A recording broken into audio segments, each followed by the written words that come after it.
A candlelight vigil was organized by the Seng Trelang Ki Kanthay yesterday to mark International Women's Day, expressing solidarity with victims of abuse. Batinora Rani, Secretary of Seng Trelang, voiced concern over the increasing reports of daily abuse faced by women,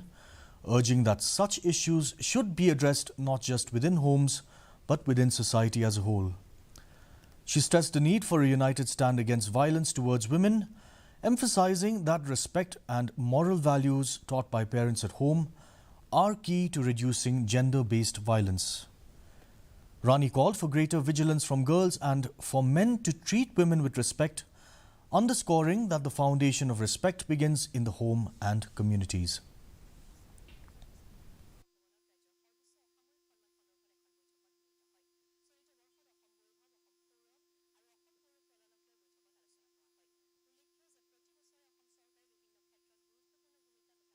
Tihaba ka perthei solensar ka rakhe ka nek International Women's Day kat bahaswa bangin le ka ni ka ja kum kini ki bangi osngo kubor tengah sngo khia kam sim ngong ngidei ban pen pau ngimdei ban ngap na la yeng ban chia khana yeng rei ngin pen pau shabari ka jing sngo ka jongi ka jing khia ka man sim ka jongi kane ka jing tumu jongi kam na de bangin penbor ni bangin presek sokar bahkan le na makani kam de ka benta ka jongi